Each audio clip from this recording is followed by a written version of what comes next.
The man known to history as Joseph Stalin was born Yosef Vissarionovich Djugashvili on the 18th of December 1878 in the eastern Georgian town of Gori.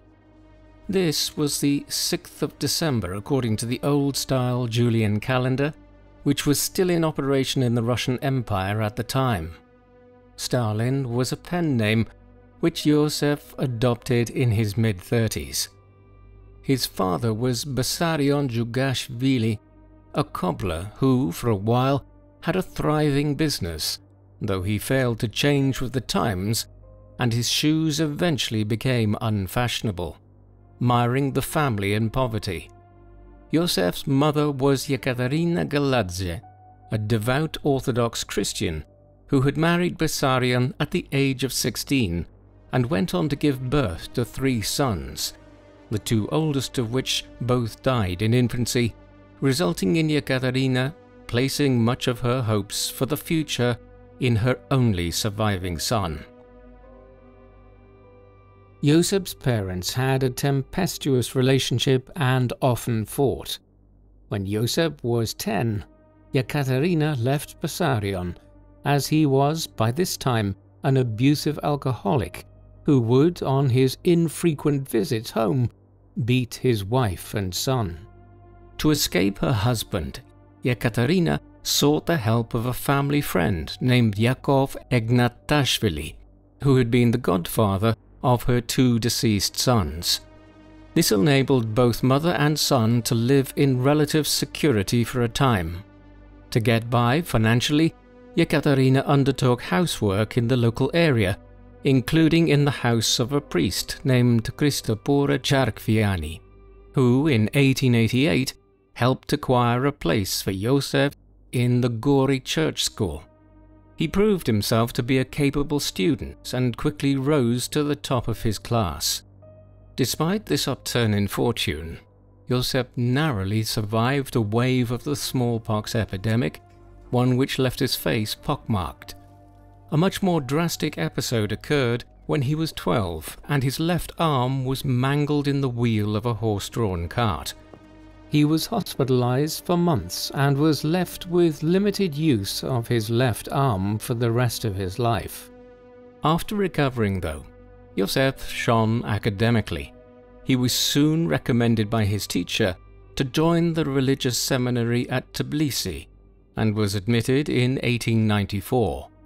However, having arrived to the seminary, it soon became apparent that his path lay elsewhere after young Yosef declared that he did not believe in God, a crucial problem for any would-be priest. Instead, he began to read forbidden publications such as Nikolai Chernyshevsky's famous novel What is to be Done and the notorious Das Kapital by Karl Marx, of whom he subsequently became a great admirer. Yosef soon joined secret socialist workers' meetings within Georgia as resentment and anger was growing here at the oppression of the Russian Tsarist government. By the end of the 19th century, Russia had been ruled by the Tsars for 3.5 centuries, stretching back to Ivan the Terrible, who had proclaimed himself the first Tsar of all Russia in the middle of the 16th century. The Tsars were absolutist rulers, meaning that there was no tradition of a parliament or public representation in Russia. The country had been ruled instead by the Tsars in tandem with the powerful nobles and the Orthodox Church. Russia was a great power, though. Ivan had expanded outwards from the Duchy of Muscovy to conquer lands southwards to the Caspian Sea, and then successors like Peter the Great and Catherine the Great had conquered large parts of Ukraine and southwards to the Caucasus.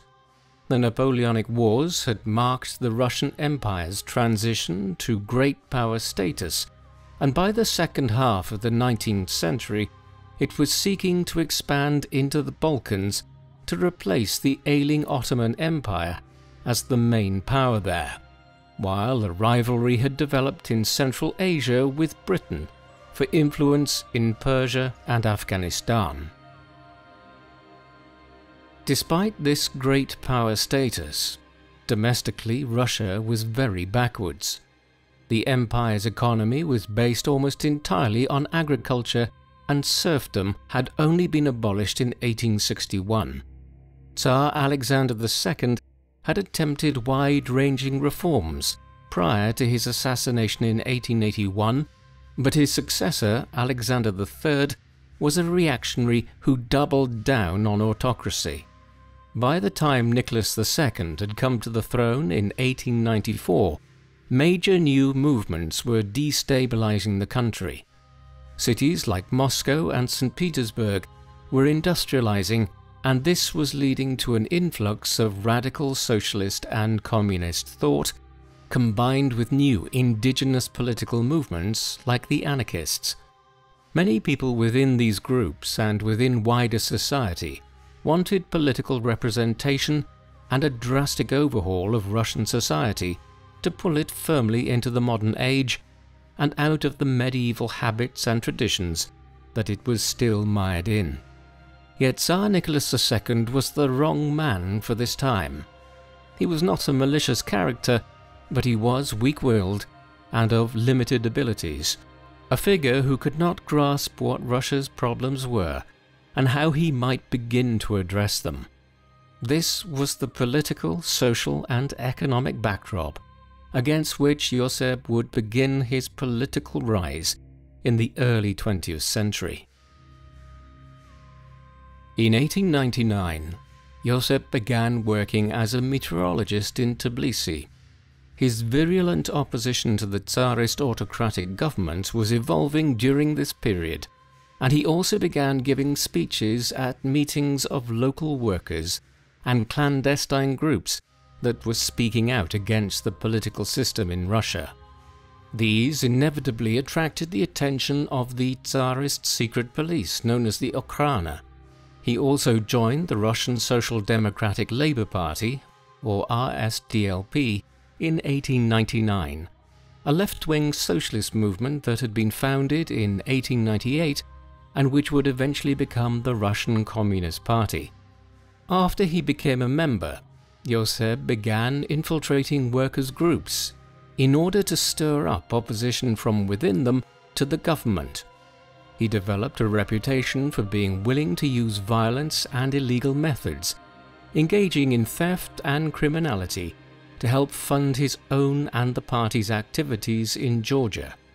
Once the authorities homed in on him in 1901, he left for Batumi on the coast of the Black Sea, where he again organized protests, at one of which many people were shot by the local police. A year later, he was involved in the instigation of an attack on a local prison where several party leaders were being detained, during which over a dozen of the attackers were killed. After he organized yet another protest on the day of his comrades' funerals, he was arrested and sentenced in 1903 to 3 years' exile in Siberia, the cold, desolate region of Russia east of the Ural Mountains. Josip had no intention of respecting the terms of his exile, and he soon managed to escape and headed back west to Tbilisi. There he helped edit an underground newspaper which advocated for the Georgian branch of the RSDLP to split off from the Russian branches of the party and seek Georgian independence. This coincided with a split within the RSDLP, after leading members of the party in exile in Western Europe divided into the Bolsheviks, led by Vladimir Lenin, and the Mensheviks. The Bolsheviks were the more hard-line wing who only wanted committed political revolutionaries joining the movement, while the Mensheviks sought a wider base of support. Josip gravitated towards the Bolsheviks. In 1905, during a period of revolutionary activity throughout the Russian Empire, brought about by a massacre of peaceful protesters in St. Petersburg by the Tsarist government on the 22nd of January 1905, Yosep established himself as the leader of a squad of Bolshevik fighters in Georgia. In the period that followed, he and his group effectively became a criminal gang, engaging in robberies, attacks on government buildings, and other illicit activity. Still, it had the desired effect of making him one of the leading Bolsheviks in Georgia, and in November 1905, he was dispatched to represent the region at the party's congress in Stockholm in Sweden. In the years that followed, he continued his operations as a leader of a Bolshevik gang and paramilitary unit, gaining notoriety and a degree of respect amongst the Bolshevik leadership. The most infamous incident during this time was his organization of the Tiflis bank robbery on the 26th of June 1907, a crime in which dozens of people were killed and 250,000 rubles were stolen. In the winter of 1909, he was once again exiled to Siberia, though he yet again escaped and returned to Georgia. In 1912, Yosep was asked by Lenin to join the Bolshevik Central Committee, which he agreed to, but he was then later that year arrested once again and sent into exile. As ever, he soon escaped and went underground in St. Petersburg. There he contributed to the foundation of the Bolshevik newspaper Pravda, meaning truth. He would be an editor and contributor to it in its first years. It was whilst working on this newspaper that Yosep started to use the pseudonym Stalin, meaning steel. This, along with the anglicization of his first name, resulted in the version of his name that the whole world knows today: Joseph Stalin. Indeed, it was the editorship of Pravda that brought Stalin to the attention of the wider Bolshevik movement. It also cemented his position as one of Lenin's right-hand men, a figure who continued to live in exile in Western Europe and relied on operatives like Stalin to function as his eyes and ears in Russia itself. By the time of the outbreak of the First World War in the late summer of 1914, Stalin was one of the most influential men in the Bolshevik movement. He was, though, yet again in exile, having been sent this time to the Arctic regions of Russia by the government in 1913. When the war broke out in 1914, consideration was given to forcing him to enlist in the Russian army, but he was excused service owing to the disability in his left arm. These were turbulent years in Stalin's personal life too. By this time he had already been through one marriage. Back in 1905, he had been introduced by a revolutionary colleague, Alexander Svanidze, to his sister Yekaterina Svanidze. Stalin married her the following year, and they had a son named Yakov, early in 1907. However, Yekaterina died just a few months later in November 1907, probably from typhus obtained from drinking contaminated water. Stalin was deeply affected by her passing. According to some reports, he had contemplated taking his own life, and stated at her funeral that, quote, "With her died my last warm feelings for humanity." This contrasts sharply with other reports that he had been physically abusive towards her. Yakov was raised by Yekaterina's wider family thereafter. Now in exile in the mid-1910s, Stalin began a relationship with Lydia Pereprigina, a resident of the hamlet of Kureka, that he was banished to. Stalin was 35 years old and she was 14. She became pregnant before long, and although this first pregnancy resulted in a miscarriage, she later gave birth to an illegitimate child of Stalin's named Alexander. By then, Stalin had returned to Western Russia, and although he knew of Alexander's existence, they never met. By the time Alexander was born, Stalin had just met a 17-year-old girl named Nadezhda Alliluyeva. They married in 1919 and would have 2 children, a boy named Vasily, born in 1921, and a daughter, Svetlana, born in 1926.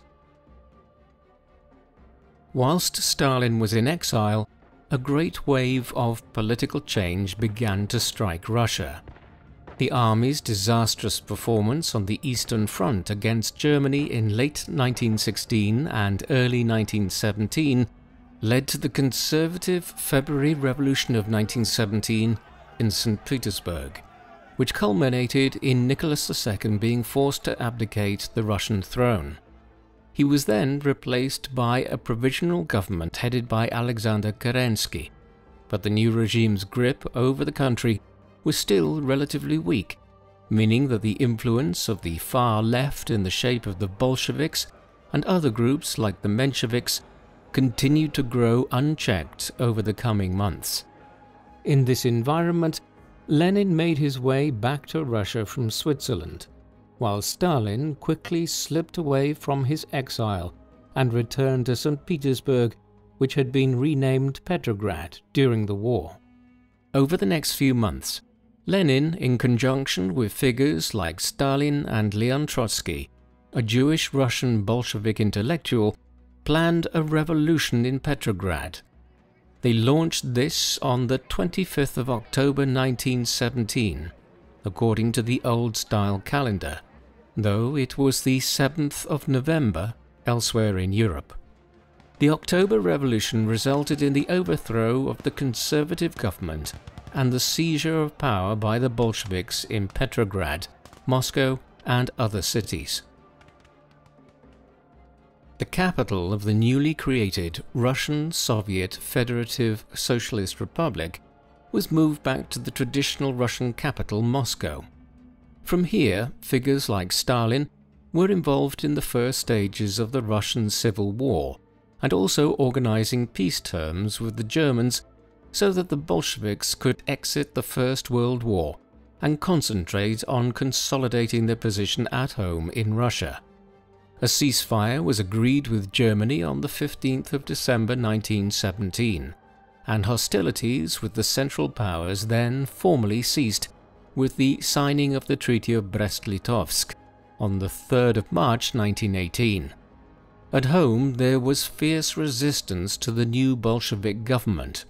Opponents of Lenin and the new Soviet-style regime came from many different groups, from the Mensheviks to conservatives and regional groups like the Cossacks of Ukraine and the Finns, who hoped to benefit from the war by winning independence from the Russian state. These opponents of the regime collectively became known as the Whites, who fought the Red Army of the Bolsheviks. The conflict would be fought for half a decade, bringing much hardship, including a terrible famine in the early 1920s that killed millions of Russians. During it, Stalin was sent to the city of Tsaritsyn, present-day Volgograd. He organized the defense of this key city on the river Volga in southwestern Russia. His methods were extreme and included the mass destruction of villages in the wider region to deprive the whites of resources. Many within the Bolshevik movement disapproved of his approach. Years later, Stalin would rename the city Stalingrad. In their campaign against the whites, the Bolsheviks had started to use methods which far outweighed the repressive and brutal nature of the Tsarist regime. It is clear that one of the most relentless advocates of the policy of terror was Stalin.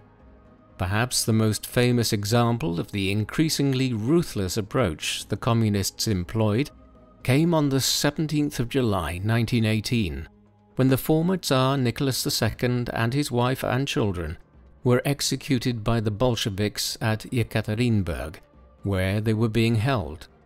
During the latter stages of the Russian Civil War, Stalin was appointed to numerous commands, in which he proved to be authoritative and ruthless, in dealing with deserters and was ultimately rewarded by the government with the Order of the Red Banner for his services to the communist cause.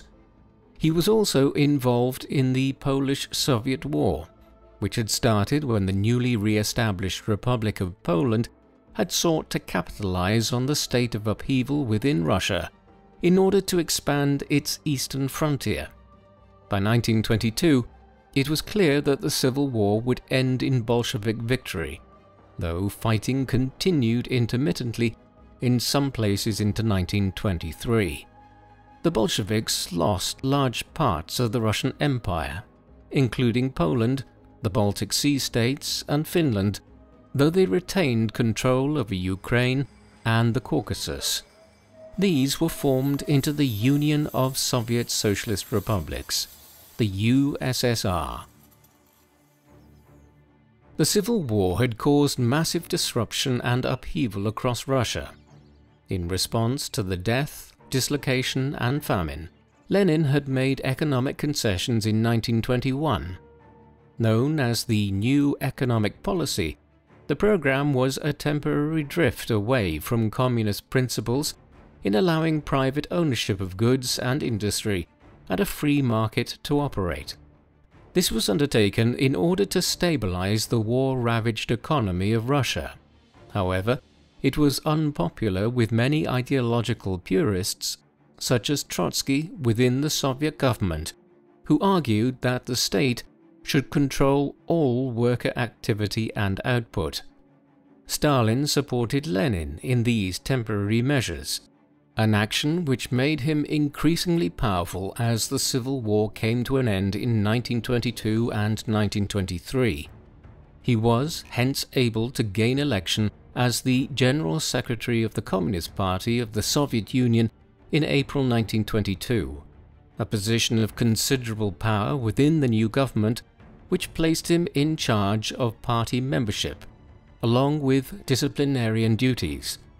This role also gave Stalin a foothold in virtually every aspect of the governance of Russia. It ensured he was able to gather information on potential enemies, and he then gradually and quietly began to accumulate more and more power. Then, in May 1922, Lenin suffered a severe stroke which left him partially paralyzed and bedridden. In the months that followed, Stalin tried to control access to Lenin and started taking over a range of his responsibilities. Soon after this, Lenin began to complain to his wife about Stalin, fearing his excessive ambition and the ruthlessness with which he pursued power. He consequently dictated a document that is now known as Lenin's Testament. In this, he urged reform within the party's ruling elite and criticized its leaders. Most importantly, he recommended that Stalin should be removed from his position as General Secretary. Lenin wanted his testament to be read out at the 12th Party Congress in April 1923. But Stalin had the document suppressed and did not allow it to be released to subordinate party members. By then, Lenin was almost completely incapacitated after suffering multiple further strokes. He eventually died on the 21st of January 1924, and the major figures within the Soviet regime then began to vie with one another for control of the Communist Party. Stalin, as General Secretary, began to position himself as one of the leading candidates to succeed his former master. Stalin's foremost rival in this power struggle was Leon Trotsky, a major communist thinker who had been responsible for forming the Red Army into a fighting force capable of winning the Civil War. Initially, Trotsky seemed to be the favorite to succeed Lenin as the leader of the government. However, in the course of 1924 and 1925, Stalin outflanked him by forming a triumvirate of more right-leaning Soviet leaders, along with Lev Kamenev and Grigory Zinoviev. Together they marginalized Trotsky in the mid-1920s. Stalin then turned on them and used his growing control over the party apparatus to bring in other individuals to the Politburo and the central government who supported him unflinchingly. Trotsky was removed from his position as the People's Commissar of Military and Naval Affairs in January of 1925. Then he was expelled from the Central Committee in October 1927, banished to Kazakhstan, and later from the Soviet Union altogether in 1929. During his exile, Trotsky became the figurehead of international socialist opposition to his old rival, and went on to write numerous books and articles condemning his former comrade. Eventually, Stalin ordered his secret services to assassinate his arch-enemy, which succeeded after Trotsky was attacked with an ice axe by a Soviet agent at his house in Mexico City. After being taken to hospital, he died from his injuries on the 21st of August 1940. With Trotsky out of the way, Stalin consolidated his grip on power.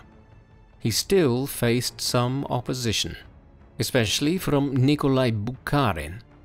Like Trotsky, Bukharin was a prominent Marxist theorist who had reservations about the kinds of policies Stalin began to pursue from 1927 onwards. He managed to win some support from Zinoviev and Kamenev, and also from Lenin's widow Nadezhda Krupskaya. Stalin eventually moved against them by labeling them as a new right opposition on the right of the party. In any event, they were never able to win over the support of a large proportion of the party. Zinoviev was soon expelled from the party, like Trotsky.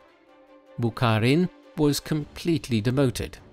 Nadezhda retained a position within the Soviet education sector into the 1930s, her position as Lenin's widow protecting her to a considerable degree, though she died under somewhat suspicious circumstances in 1939, with some suspecting Stalin's involvement.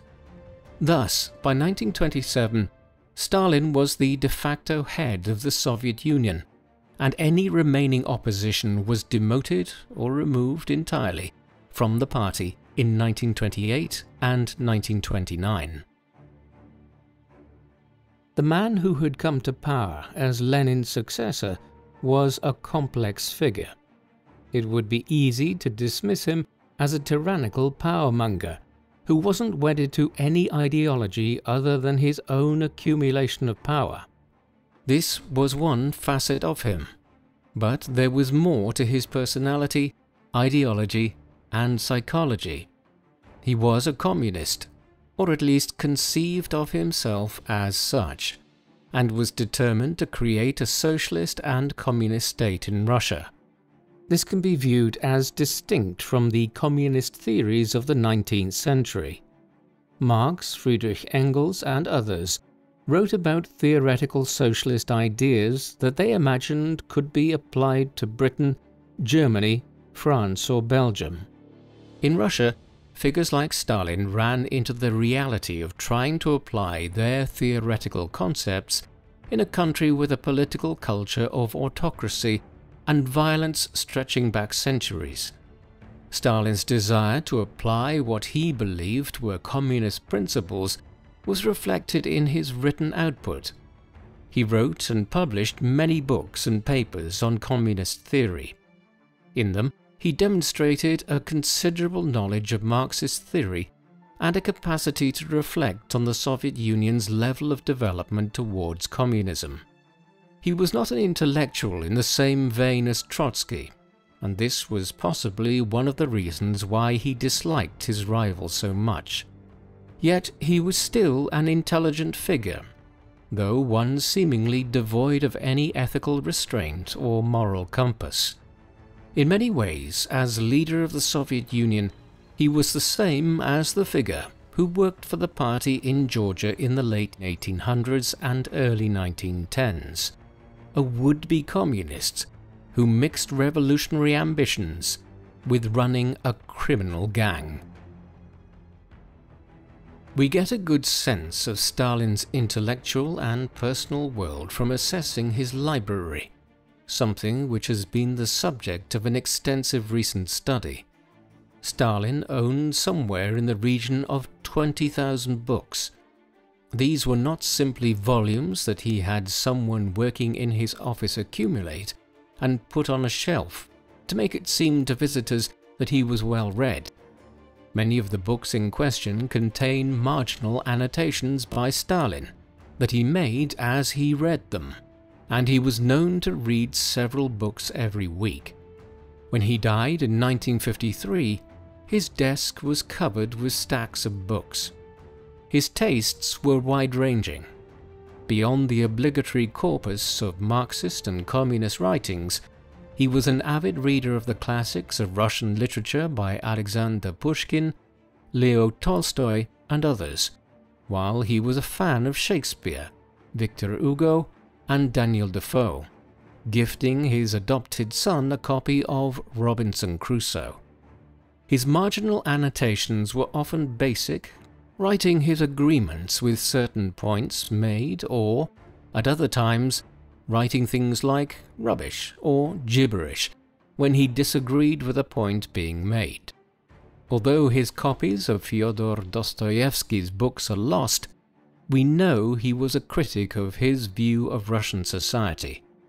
In a revelatory act, Stalin once underlined a quote that was attributed to Genghis Khan in a book in which the Mongol warlord stated that in order to establish peace of mind after a victory, the defeated had to be vanquished utterly.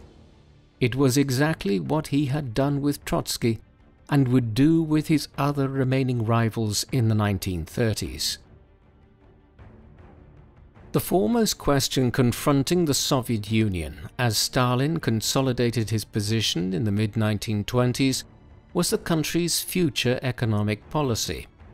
The new economic policy that Lenin had pursued in his last years had only ever been a temporary expedient, one which most of those who oversaw it did not like, and which had capitalist elements. Now, with peace and stability restored, there was room to begin implementing ambitious policies to transform Russia's economy towards a communist one. To this end, in 1928, Stalin began the first five-year plan. The concept of a five-year plan had originated with Trotsky, who first proposed it in 1925. Stalin accepted the validity of the approach and pursued it. The goal of the first five-year plan, which would operate down to 1932, was to rapidly expand the industrial economy of the Soviet Union. At the time of the revolution in 1917, Russia had a number of cities with a considerable industrial capacity, but the USSR was still a resoundingly agricultural and rural society. Heavy industry of any kind hardly existed east of the river Volga. The first five-year plan sought to expand things like steel and coal production at a very quick rate.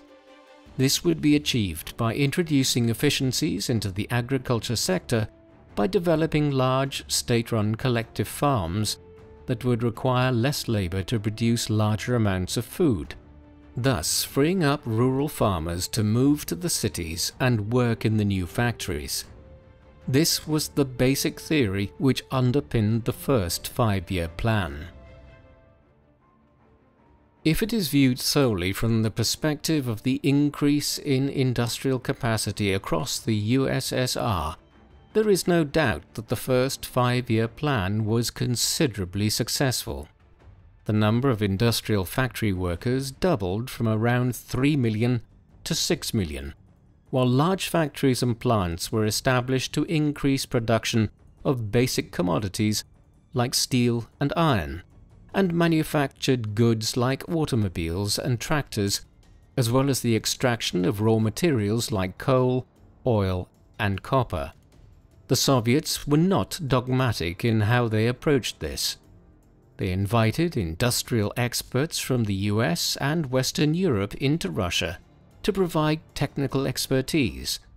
For instance, the Stalingrad tractor plant, in what is now Volgograd, was built by Albert Kahn Associates, the firm that had worked closely with Henry Ford in developing his automobile factories in Detroit. Production and output of everything increased in the late 1920s and early 1930s. There has been much emphasis placed since on Soviet propaganda and the way that it exaggerated the scale of industrial improvement at this time. But while there was a lot of propaganda, there was also a substantial amount of truth underlying the claims being made. Iron production, for instance, doubled by 1932. Another knock-on effect was a steady increase in literacy levels. Stalin's government was anxious that the workers of tomorrow would be able to take courses on things like manufacturing and increase their technical knowledge. They would need to be able to read to do so. Where literacy levels in Russia were little above 20% of the population in 1900, nearly 90% of people were literate in 1940. The average visitor to Moscow, Leningrad or Kiev in the late 1920s and early 1930s would have seen posters encouraging men and women alike to learn to read.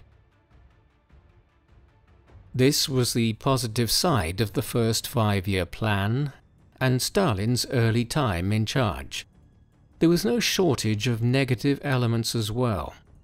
While industrial productivity had expanded and industrial policy would continue to flourish in the USSR for decades to come, the policy of farm collectivization initially led to immense suffering. Part of the goal here was to break the economic power of the kulaks, a class of wealthy peasants who owned extensive farms and livestock. These were perceived as opponents of the regime and individuals who had profited from the abolition of serfdom in 1861 at the expense of the average agricultural worker. Stalin developed a particular ideological objection to the kulaks, though his designation of who was a kulak was very loose. Consequently, the collectivization strategy involved taking land and herds away from both wealthy and middling farmers and forming these into huge collective farms, where farm machinery such as that being produced at the new Stalingrad tractor factory was introduced. The scale of collectivization was huge. Over 50% of Russian peasants were operating within collective farms by 1931. Often this was achieved through coercion and violence. People were forced into what were little better than labor camps. Many did not know what was happening and believed that these strange bureaucrats from Moscow, with their unusual ideas about a thing called communism, were forcing them back into the serfdom that their grandfathers had been liberated from 70 years earlier. The collectivization strategy was not just difficult for those who had little option but to accept what the state dictated to them. It would also end very badly in the short run. Often the collective farms were being overseen by Soviet officials who had grown up in the cities of the West and who knew little about farming. In some cases, yields fell as the system was introduced. More worryingly, Stalin and his advisors decided that the best way to facilitate the industrial program was to manage how agriculture produce was distributed in order to favor urban communities. This had catastrophic consequences. Between 1930 and 1933, famine struck much of the USSR. The region running from Ukraine eastwards through southwestern Russia and the Caucasus and into Kazakhstan was the epicenter of it. As agricultural workers were pulled away from the new collective farms, and Stalin issued orders for the kulaks to be liquidated as a social and economic class, agricultural output fell dramatically. Even when it became clear what was happening, the policy of prioritizing urban, industrial communities for grain distribution was continued. As people began starving to death in the countryside, many fled into the towns and cities. The famine followed them as the supplies here were consumed. It is estimated that anywhere between 4 and 9 million people died in total. The death toll was especially large in Ukraine, where these events are known as the Holodomor, death by hunger, and Stalin bears considerable guilt for executing policies which killed so many and for failing to respond in a humane way once it became apparent what was happening in Ukraine and southern Russia. It was during the Holodomor in Ukraine and the wider famine that Stalin's personal affairs took a controversial turn. He had remained married to his second wife, Nadezhda, throughout the 1920s and his rise to absolute power. Their family extended beyond their 2 biological children. In 1921, Stalin's son from his first marriage, Yakov, who by then was 14 years old, joined them in Moscow, while they also adopted Artyom Sergeyev, the infant son of Fyodor Sergeyev, a friend of Stalin's and a senior Bolshevik, who died testing the Aerowagon, an experimental Russian high-speed train, in the summer of 1921. Despite the surface image of a happy nuclear family, Stalin and Nadezhda argued frequently, often owing to his possible infidelities and frequent prolonged absences from home. She also suffered from bouts of depression and ill health. All of these issues came to a head at a celebration to commemorate the 15th anniversary of the October Revolution, held in Moscow in early November 1932. At the reception, Stalin and his wife flung insults at each other. She had seemingly learned of the famine that was occurring in Ukraine and southern Russia, and the worsening of it by her husband's policies. Stalin was drunk and openly flirted with another woman. Then, on the morning of the 9th of November, Nadezhda was found dead, having seemingly shot herself in the heart. Stalin was disturbed by this turn of events, and it is generally accepted that she did take her own life. But the circumstances of her death were not made public. It was simply noted that she had died unexpectedly. Stalin's relationship with his children was strained for the rest of his life. He was closest to his daughter Svetlana, though when she developed a teenage crush on a filmmaker named Alexei, Stalin had him sent into exile in Siberia. Svetlana would famously defect to the United States in 1967 and only died in Wisconsin in 2011. 1932 could be viewed as a turning point in Stalin's life and rule over the Soviet Union in more ways than one. As ruthless as his takeover of power had been in the 1920s, it had few casualties. Conversely, what Stalin engaged in during the mid to late 1930s was unprecedented in how repressive and totalitarian it was. From its earliest days, the Soviet system had included a secret police and labor camps.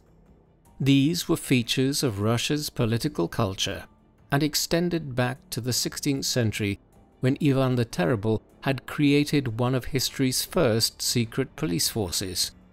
The Cheka and Secret Police was set up in December 1917, and the main Directorate of Correctional Labor Camps was founded not long after. The latter became known as the Gulag, an abbreviation of its name. Stalin expanded his camp system far and wide. Anyone who was in any way deemed a threat to the regime or Soviet principles was liable to find themselves sent to labor camps in Siberia and the frozen Arctic, the very places Stalin had been sent so regularly in his younger years. The 1930s saw the system reach a level of severity not previously seen. Overall, between 1930 and the end of Stalin's rule in 1953, over 4 million people were sent to the Gulag camps. Furthermore, the conditions were much worse than had been the case under the Tsarist system of Siberian exile. Stalin survived his spells in the frozen east and north. Over 1.5 million of the people sent to the Gulag camps by Stalin's government between 1930 and 1953 did not. Many of those who ended up in the Gulag camps were victims of the Great Purge, which Stalin orchestrated between 1936 and 1938, the peak of which came in 1937. This was undertaken by Stalin in an effort to cement his control over the Soviet Union, though it is hard to see how he perceived that there was any real threat to his position by the mid-1930s beyond general discontent with elements of Soviet economic policy. The Great Purge began with efforts to root out any possible opponents from within the senior members of the communist political establishment. It then expanded outwards to local officials and provincial party members. Soon the Red Army was being systematically scoured for imaginary enemies. The final stages of the Great Purge were still underway when the Second World War began, with Nikolai Yezhov, for instance, a figure who had overseen many of the purges on Stalin's behalf, being executed in February 1940 as his master turned on him too, attempting to blame his underlings for excesses. In total, over a period of 2.25 years between the summer of 1936 and late 1938, upwards of 750,000 people were executed, and hundreds of thousands more were sent to the camps or otherwise punished. An unexpected consequence of this was that the Red Army was deprived of some of its best generals and divisional commanders, just as the USSR was about to head into the largest war in human history. The most notorious element of Stalin's Great Purge was the Moscow show trials. These were a series of staged trials held in Moscow between 1936 and 1938, in which the Great Purge was justified by dragging Stalin's old enemies from the Trotskyite faction and right opposition in the 1920s out of retirement and obscurity, and placing them on trial in public in the capital. Amongst those that Stalin ordered to be placed on trial in this manner were Grigory Zinoviev and Lev Kamenev, the two figures who had aided his rise to power back in the mid-1920s and then had been violently ostracized by him from the Politburo, as well as Nikolai Bukharin. Many of these men made elaborate confessions when questioned on the stand. The manner in which they implicated themselves shocked international observers and inspired Arthur Koestler to write Darkness at Noon, one of the great novels of the 20th century. Yet the motivations of those who confessed to all manner of invented crimes are hardly too mysterious. They were told by Stalin that if they played along with the trials in public, he would spare their lives. As soon as the trials were over, they were all executed in the basement of the prison they were being detained in. As the Great Purge was underway, the second 5-year plan was coming to a conclusion. This had been initiated straight after the first 5-year plan by Stalin and ran to 1937. It was followed immediately afterwards by the third 5-year plan, which was interrupted in 1941 by the German invasion of the Soviet Union. Both of these continued to see steady improvements in industrial productivity, and by the end of the 1930s, the USSR was beginning to catch up with Germany in many elements of heavy industry. Moreover, the agrarian catastrophes of the first five-year plan were not repeated. Stalin, who had once attended a religious seminary, ordered a major attack on the Orthodox Church through the Second Plan and the mass confiscation of church land. Incentives were introduced to encourage factory workers to increase their productivity. All of this met with considerable success. The Russian economy would not have been capable of the level of industrial productivity that allowed it to defeat the Nazis in the Second World War, had it been so invaded in Tsarist times. Moreover, the groundwork was laid in the 3 decades between the mid-1920s and Stalin's death in 1953 for the excellent growth rates which the Soviet economy sustained through the 1950s and 1960s. It was only in the mid-1970s when systemic issues emerged within the economic planning of the Soviet system that the economy of the USSR began to stagnate. So what did all this amount to? The peculiar mix of 5-year plans that were much more effective than many observers would like to admit, the brutal manner in which end goals justified draconian means, the ruthless centralization of power in the hands of one person, and the near-total crackdown on any political or social opposition. Historians in the second half of the 20th century were uncomfortable with describing this simply as communism. In light of this, the term Stalinism was developed as early as the 1930s, though Stalin himself disliked the word, and it only entered wide usage after his death. Essentially, Stalinism combined elements of communism and Leninism into a new system, which was suffused with a ruthless application of policy and a dictatorial centralization of power. Within Stalinism, the dictatorship of the proletariat, which earlier communist theorists had written about, became the dictatorship of Stalin and Stalin alone. Things like famine, mass arrests, show trials, ethnic cleansing, and mass murder were all presented as necessary evils on the road to communism, while a pervasive cult of leadership suffused Soviet society. Stalinism was communism crossed with a leadership cult that had no moral barometer. Stalinism would soon be pitched against the other political ideology that emerged in Europe in the interwar period. Fascism had first emerged in Italy in 1922, though it is with Germany that it will forever be associated. The Nazis had claimed power there in 1933, and had immediately set about trying to overturn the terms of the Treaty of Versailles, which had dismantled the German Empire in 1919 and severely curtailed Germany's strength as a European nation.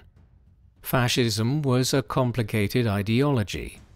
A large number of the fascist leaders in Italy, Germany, and elsewhere had previously been involved in communist movements in their countries before becoming fascists, and indeed, the Nazis conceived of themselves as National Socialists. This early entanglement with communism had led to a bitter rivalry, and the Nazis perceived the Bolsheviks of Russia as being their main ideological enemy, a legacy of the running street battles that had been fought between German communists and right-wing groups in Berlin, Munich, and other cities back during the German Revolution of 1919. As the Nazis expanded to aggressively annex Austria and Czechoslovakia in 1938 and 1939, it appeared inevitable that someday the Germans and the Soviets would end up at war. The world was consequently shocked to learn that on the 23rd of August 1939, the Soviet Foreign Minister Vyacheslav Molotov, who Stalin had only appointed 3 months earlier, had negotiated a major diplomatic agreement with his German counterpart Joachim von Ribbentrop. The Molotov-Ribbentrop Pact laid out a non-aggression agreement between the two nations and paved the way for the Nazis to invade Poland 9 days later. The Molotov-Ribbentrop Pact could just as easily have been called the Hitler-Stalin Pact. To the rest of the world, it was simply a non-aggression agreement, but secret clauses were included and kept private. These allowed for Hitler to conquer the bulk of Poland, while Stalin was to be allowed to occupy the eastern sections of Poland, the Baltic states of Latvia, Estonia, and much of Lithuania, as well as Finland.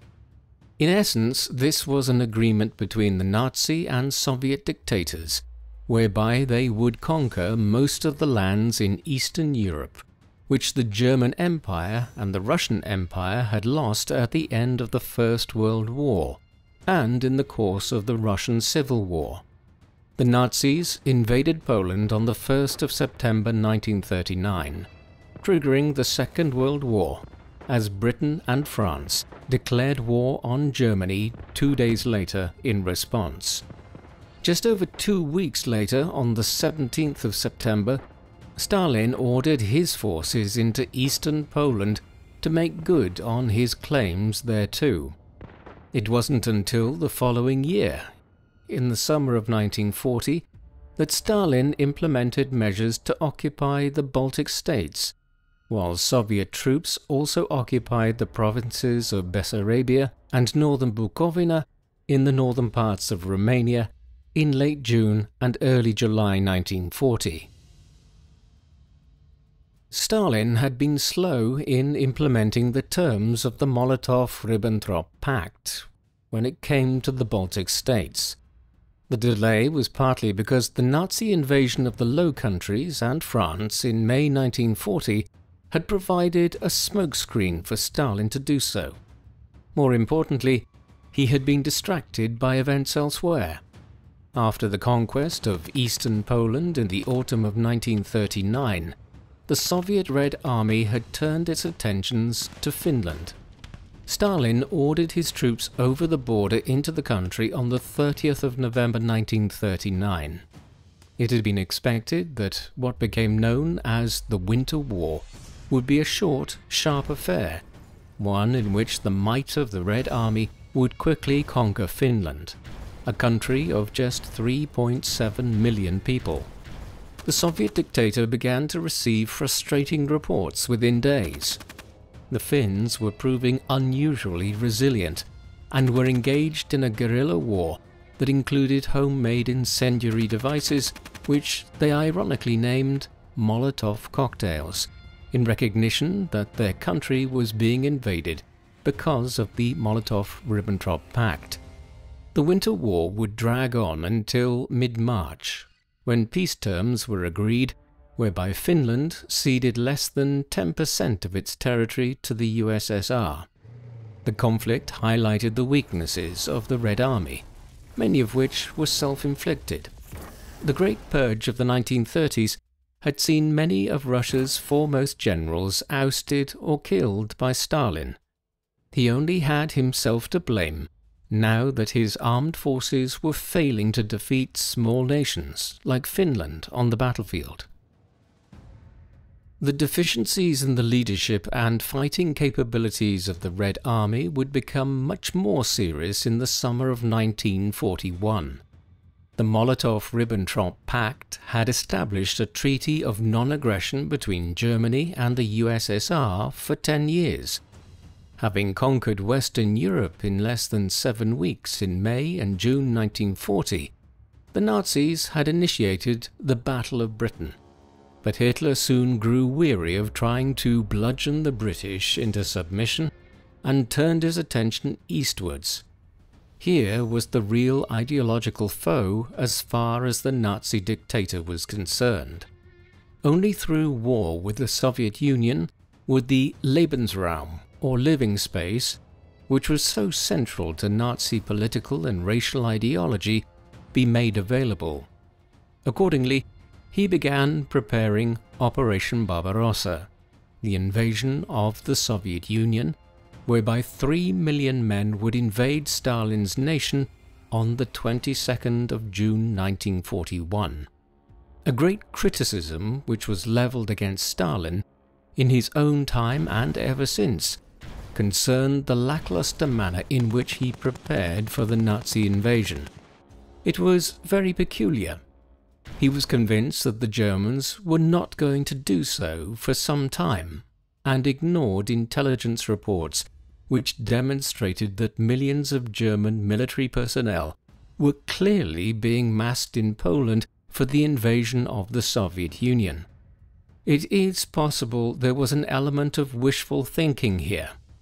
The debacle of the Winter War had dented Stalin's confidence in the Red Army, and on the 13th of April 1941 he had agreed to a non-aggression pact with the Empire of Japan, an ally of Germany's, in the hope that this would delay any potential Nazi offensive. It didn't, and on the 22nd of June 1941, Operation Barbarossa commenced. The Nazi invasion of the Soviet Union went as badly as it possibly could have for Stalin in the first 3.5 months. Eastern Poland and Belarus were quickly overrun, and the German Army Group South moved quickly into Ukraine. Large-scale encirclements of detachments of the Red Army led to the capture of hundreds of thousands of Soviet prisoners of war in July, August and September, while thousands of Russian tanks and airplanes were captured. Kyiv fell in late September. By October, the race was on to capture Moscow and Leningrad before the worst of the Russian winter set in. Stalin's response to all of this was not immediately good. It has been argued that he suffered some sort of temporary psychological collapse following the German invasion, one which meant that it was Molotov rather than Stalin who addressed the Russian people via radio shortly after the invasion to alert them to what was happening.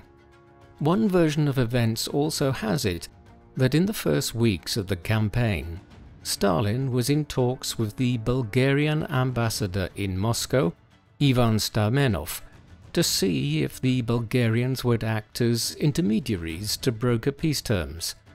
It is believed Stalin pondered the possibility of relinquishing eastern Poland and much of Ukraine and Belarus to the Nazis in return for peace.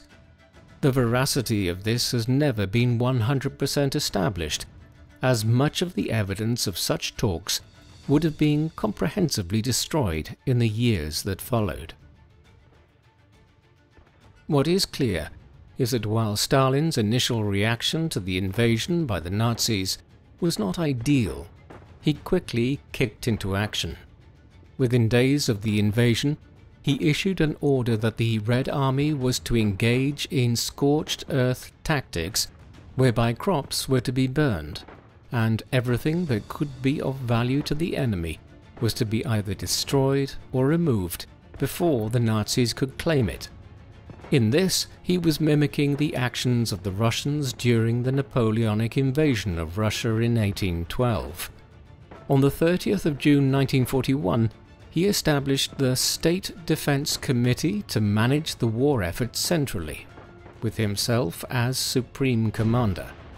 Other measures involved mobilizing vast parts of the Soviet population to begin working in munitions and armaments factories, while the women of Moscow were co-opted into digging defensive earthworks around the city in the autumn of 1941. As the months went by, Stalin grew into the position of wartime leader and offered effective leadership of the Soviet Union during what became known to Russians as the Great Patriotic War. His leadership was not pleasant by any means. Atrocities were committed against collaborators, recruits to the Red Army were treated as cannon fodder, and the NKVD and other security branches conducted a relentless propaganda war against their own people. But ultimately, Moscow and Leningrad held out against the Nazi assault, and more than anywhere, the Second World War was won by the Soviets on the Eastern Front.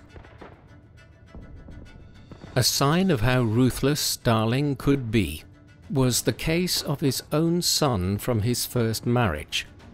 Yakov was captured on the front lines in mid-July 1941.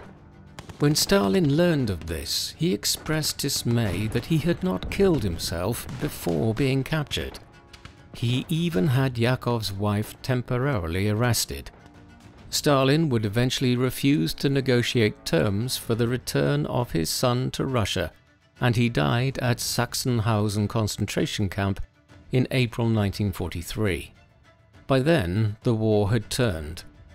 The focus of it in the second half of 1942 had switched to the city that bore Stalin's own name.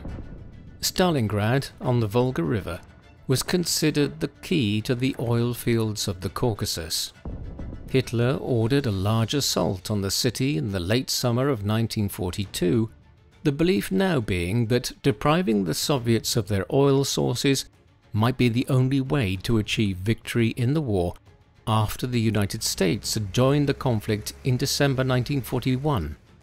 Stalin issued Order No. 227 on the 28th of July 1942 in response.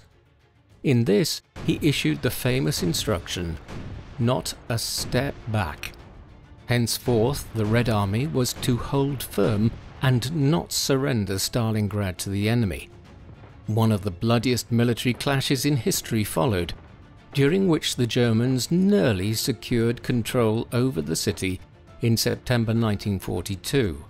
But the Red Army fought back in October and in November launched Operation Uranus. Through this, the German Sixth Army was encircled. With their supplies cut off and no possibility of major reinforcement, the Sixth Army was defeated at the end of January 1943. With this, Soviet victory on the Eastern Front became something of an inevitability, though it would take 2.5 more years of bitter fighting before the Germans were pushed all the way back to Berlin. During that 2.5-year period, Stalin was attending a growing number of Allied conferences and war summits. The most important were those held at Tehran in Iran in late November 1943, at Yalta in the Crimea in February 1945, and at Potsdam in Germany in the summer of 1945, after the Germans were defeated. During these, the post-war settlement of Europe was debated and negotiated over between Stalin, Churchill, and President Roosevelt of the United States. Stalin had a surprisingly good working relationship with Roosevelt. He and Churchill clashed frequently. A major source of tension was the post-war status of Poland, Greece, and several other countries. Stalin pushed for these countries, which the Red Army was liberating, to be spheres of Soviet influence after the war. Churchill would eventually win out when it came to Greece, though Poland would fall into the Soviet sphere by dint of being wholly occupied by the Red Army in the course of the second half of 1944.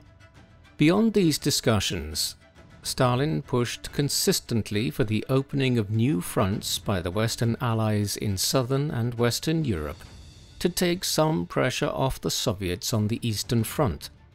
It was also agreed that the USSR would not declare war yet on the Empire of Japan, but would do so within 3 months of the defeat of Nazi Germany. By the time Stalin met with Churchill and Roosevelt at Yalta in February 1945, the Western Allies were entering the Rhineland in Western Germany while the soldiers of the Red Army were moving towards Berlin. They encircled the city, and in April the battle for the capital of the Third Reich commenced. On the 30th of April, Hitler took his own life, and his nominated successor, Joseph Goebbels, imitated him the following day. Karl Dönitz, the head of the German Navy, the Kriegsmarine, then took over as head of a government operating from Flensburg on the German-Danish border. He surrendered to the Western Allies, and the Act of Surrender was signed at Reims in France on the 7th of May. Stalin immediately objected to this, stating that it was unacceptable that the instrument of surrender would be signed before US, British and French officials in France when the Russian people had done the heavy lifting in the war. He was entirely justified in this view. An estimated 9 million Soviet soldiers lost their lives in the war, with a further 15 to 20 million Soviet civilians on top of that, whereas the combined death toll of the British, French and Americans was around 1.5 million. In light of his objections, a second instrument of surrender was signed by Wilhelm Keitel, the head of the German Wehrmacht, in front of Soviet commanders in Berlin on the 8th of May. It was signed at 2300 hours in the German capital, making it after midnight on the 9th of May in Moscow.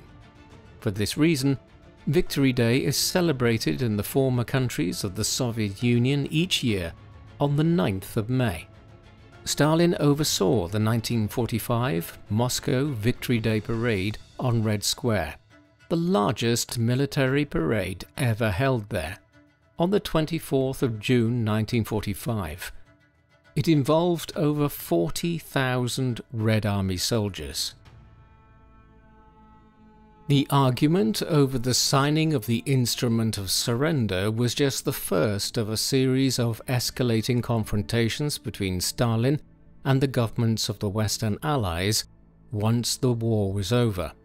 Stalin honored his word and declared war on the Empire of Japan in early August 1945, though he was motivated as much by a desire to claim parts of Manchuria and the Korean peninsula as to aid the Americans. Meanwhile, in Europe, it quickly became evident that Poland was going to be established with a pro-Soviet communist government, and that it, like numerous other countries in Eastern Europe and the Balkans, was about to become a satellite of Stalin's Soviet Empire. Though Josip Broz Tito, the partisan leader of the Yugoslav communists who became ruler of the country after the war, would soon steer his own line independent of Moscow. The US managed to win over Greece and Turkey through extensive economic aid. The main points of contention thus became Germany and Austria. In the end, after much wrangling, Austria was allowed to steer its own path in line with the Moscow Treaty of 1943, and in 1955 became independent of both the US and Soviet camps in the Cold War through the Austrian State Treaty. Even today, it remains an outlier in Central Europe in not being a member of NATO. Germany became more contentious, and in the course of 1948, Stalin ordered that rail supplies to West Berlin be prevented from passing through the Soviet spheres of occupation, ultimately leading to the Berlin Airlift and the division of the country into West Germany and Communist East Germany in 1949. While Europe was dividing fairly evenly along pro-US and pro-Soviet camps in the aftermath of the war, the situation was much more positive for Stalin and the communist cause in the Far East. Stalin had provided extensive aid to the communists in the Chinese Civil War, going all the way back to the mid-1920s, when he had first come to power, and their struggle with the Kuomintang. the Chinese nationalists, was just beginning, as he funneled extra arms and aid to the communists who had emerged from the end of the Second World War under the leadership of Mao Zedong as much the stronger of the two factions in the Civil War. The US was becoming equally reluctant to continue providing aid to the nationalists, who President Truman in Washington correctly viewed as appalling kleptocrats. The communists would emerge victorious from the Civil War in 1949. On the 6th of December that year, Mao headed for Moscow by train. 10 days later, he and Stalin sat down in the Kremlin to discuss future relations between the world's most important communist states.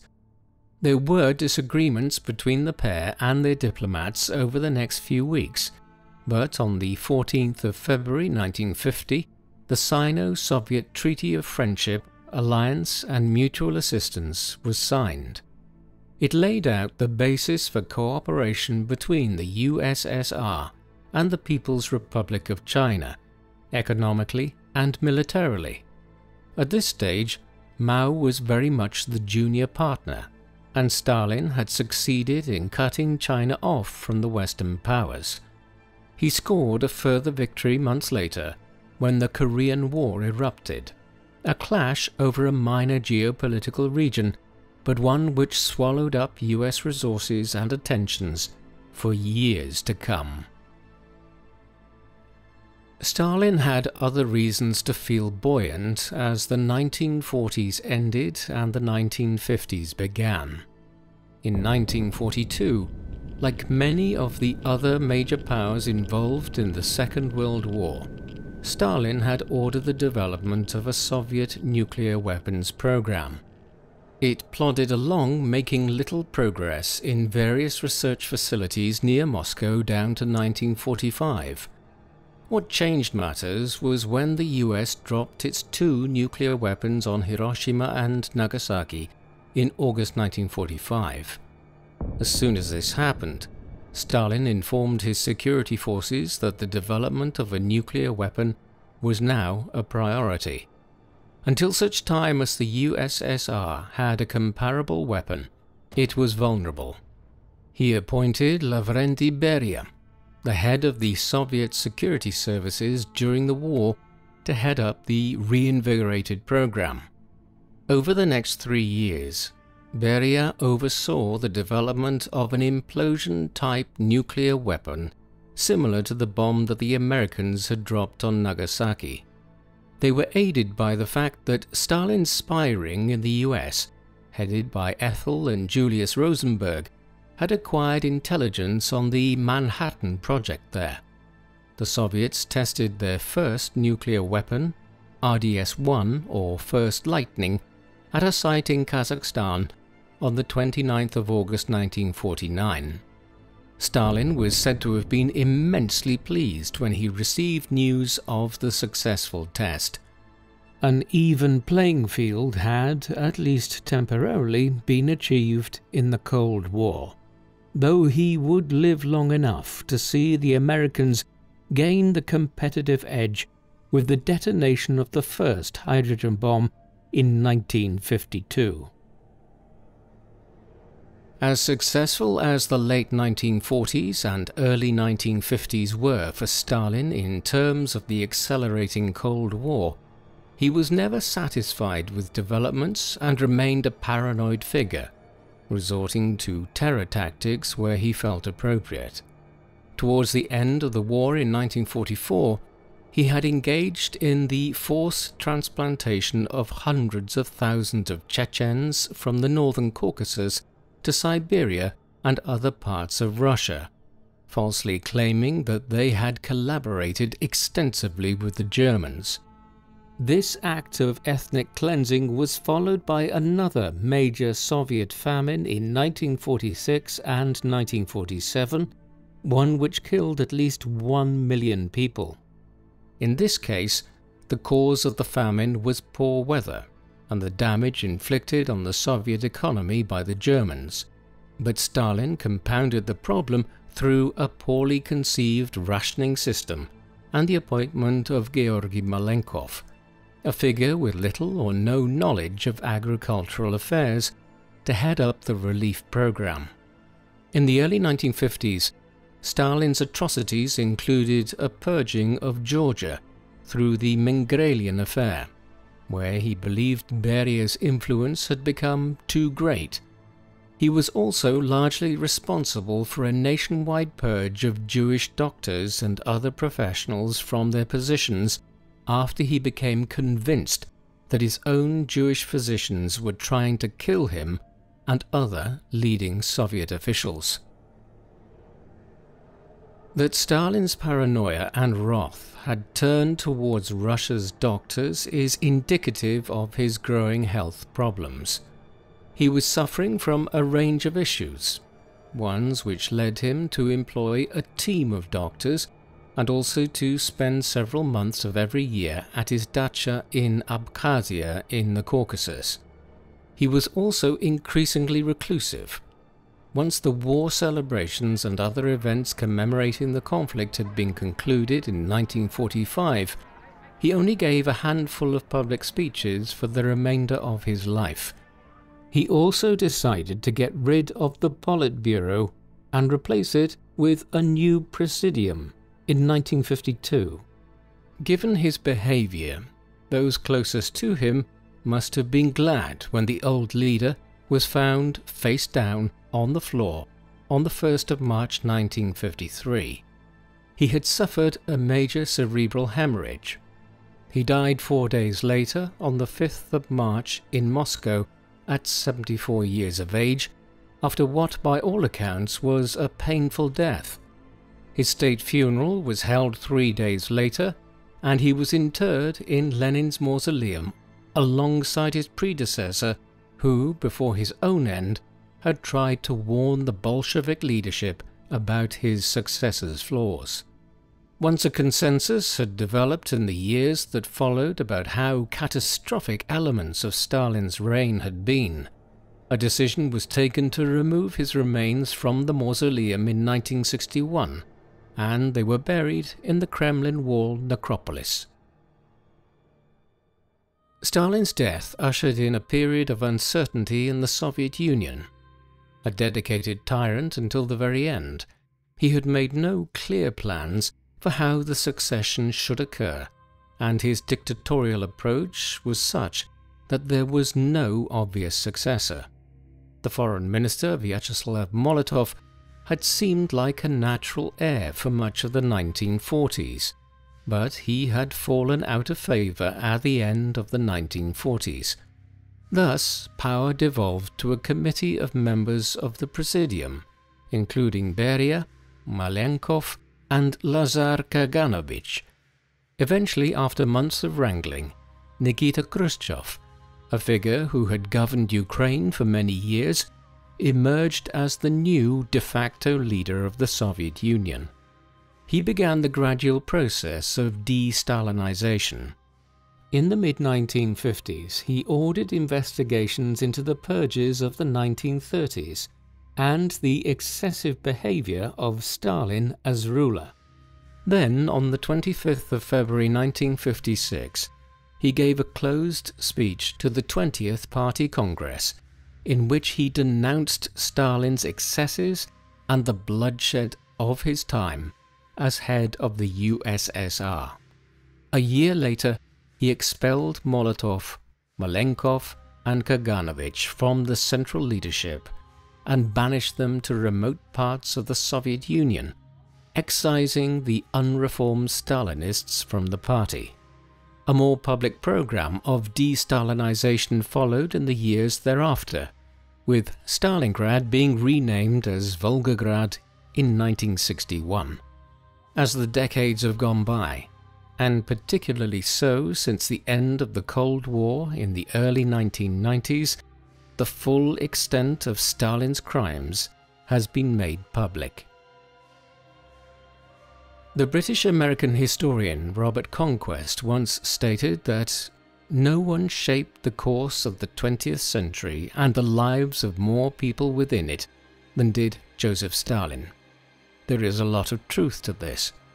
Stalin ruled the Soviet Union for 3 decades, in which the country emerged from the chaos of the Russian Civil War to become one of the 2 global superpowers.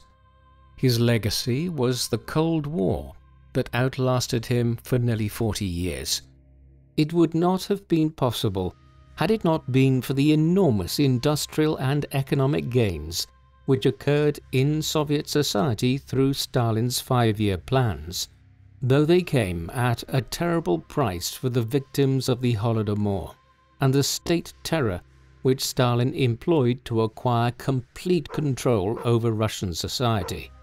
It was also Stalin, more so than any figure other than Winston Churchill, who led the Allied victory over Nazi Germany.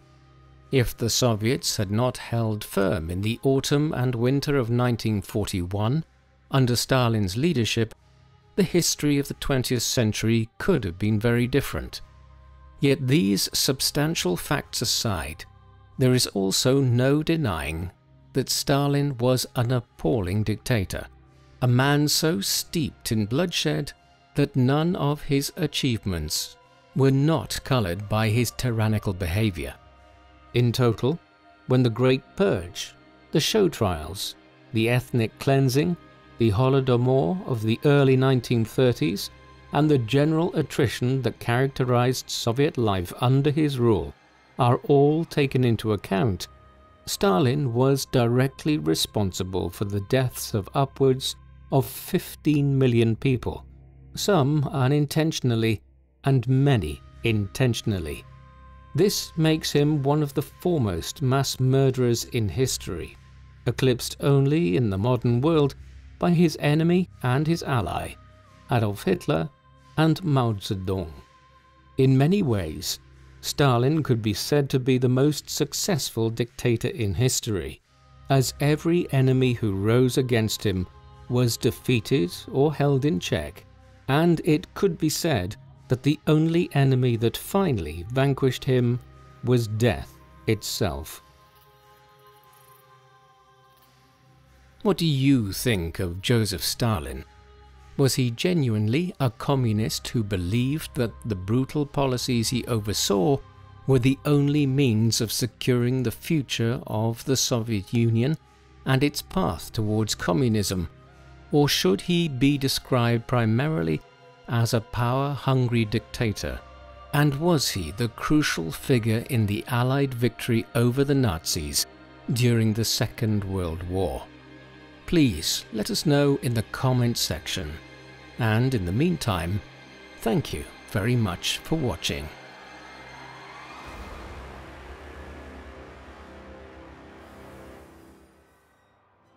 Thank you for watching People Profiles Documentaries. Please subscribe if you haven't already, and don't forget to hit the bell icon to get notifications so you never miss an upload. If you would like to watch our videos with no adverts of any kind, listen to audio podcast versions of our videos, discuss history with other People Profiles fans, and much, much more, go to peopleprofiles.com and become a member for as little as $2 per month. Members can also receive discounted merchandise, behind-the-scenes material, and a credit in our videos, along with much more. So, please support us in our work in return for exclusive offers at peopleprofiles.com via the link in the video description. Thank you very much for watching.